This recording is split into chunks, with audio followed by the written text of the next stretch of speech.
Liko wapi kaburi la Musa? Hili ndilo swali kuu na fumbo kuu lililoishi mamilioni ya miaka.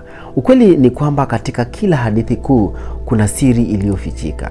Katika msingi wa imani za Kiyahudi, Kikristo na Kiislamu kuna jina linalosimama kama nguzo: Musa. Musa aliongoza taifa lake kutoka utumwani nchini Misri. Alipokea amri 10 za Mungu. Lakini wakati hadithi yake inafikia mwisho, tunakutana na fumbo la ajabu kuhusu kaburi lake. Wapi hasa amelala mmoja wa viongozi wakuu wa historia? Hili ndilo fumbo kuu. Leo tunaanza safari ya kutafuta jibu, tukichunguza ushahidi wa kale na imani za milele. Lakini ni kwa nini kaburi hili lilifichwa? Je, inawezekana liko wazi mbele yetu lakini limekosewa kutambuliwa, au vipi? Tuangalie katika Biblia. Biblia katika kitabu cha Kumbukumbu la Torati sura ya 34 inarekodi kisa hiki na kusema, Bwana akamwambia Musa, hii ndiyo nchi niliyowaapia Ibrahimu na Isaka na Yakobo, nikisema nitawapa wazao wako. Basi nimekuonyesha kwa macho yako, lakini hautavuka kwenda huko. Hapa tunaona Mungu mwenyewe anamuonesha Musa nchi ya Kanaani kutoka mlima Nebo katika nchi ya Moabu, na anamwambia kwamba hatavuka kwenda huko. Lakini baada ya hapo nini kiliendelea katika mazungumzo hayo juu ya mlima Nebo? Biblia pia inaendelea kutuambia katika kitabu hicho hicho cha Torati 34 mstari wa 5 mpaka wa 6. Inasema nini kiliendelea? Basi Musa mtumishi wa Bwana akafariki huko katika nchi ya Moabu, sawasawa na neno la Bwana. Akamzika katika bonde katika nchi ya Moabu na mahali palipoelekea Beth.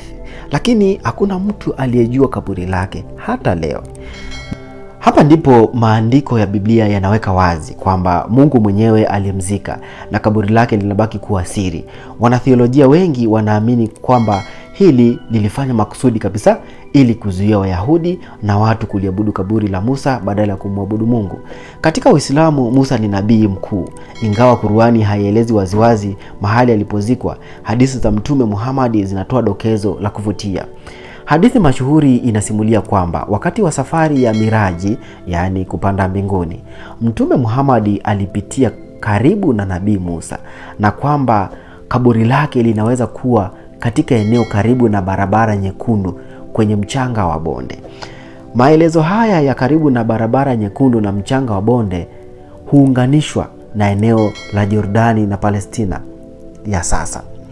Lakini hadithi hiyo pia inasisitiza kwamba Musa bado anabaki kuwa kiongozi na mwombezi mbele ya Mwenyezi Mungu.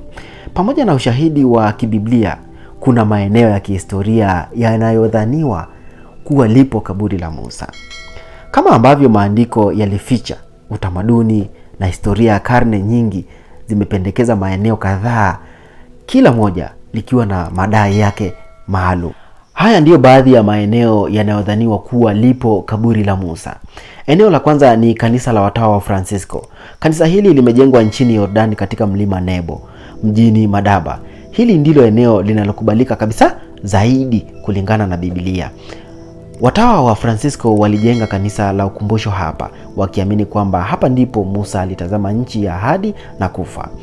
Hakuna kaburi halisi lililogunduliwa, lakini eneo hili linatumika kama ukumbusho wa Musa. Na kutokana na topografia na maandiko, mlima Nebo ndio inayoeleweka zaidi. Lakini ushahidi wetu wote unathibitisha tu kwamba aliondoka hapa, si alizikwa hapa. Eneo lingine ni kusini mwa Yeriko katika jangwa la Yudea, ambayo kwa sasa inafahamika kama Palestina, ambako pia kumejawa na operesheni nyingi za kijeshi kati ya Israeli na Palestina. Hapa kuna msikiti na makaburi ya Nabii Musa. Tofauti na Nebo, hapa ndipo ambapo Waislamu kwa karne nyingi wamekuwa wakiheshimu eneo hili kama mahali pa kaburi lake. Tangu enzi za msalaba na kipindi cha Mamluki, eneo hili lilianzishwa kama mahali pa kuhiji na kufanyia maulidi ya Nabii Musa, yaani sherehe ya kuzaliwa Musa.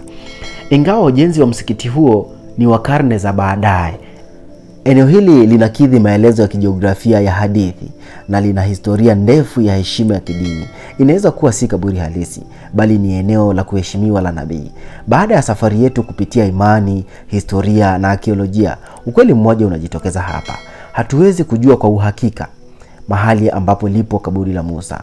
Ukweli ni kwamba kaburi lake lilifichwa. Ni somo lenyewe. Haikuwa muhimu kwa watu au watoto wa Israeli kumwabudu mtu, bali kumwabudu Mungu aliyemtumia Musa. Hili fumbo linahakikisha kwamba Musa anabaki kuwa nabii na kiongozi na si sanamu. Urithi wake hausimami katika mchanga wa kaburi lake, bali katika amri 10 alizotupatia. Fumbo la kaburi lake ni ukumbusho wa milele kati ya binadamu na Mungu.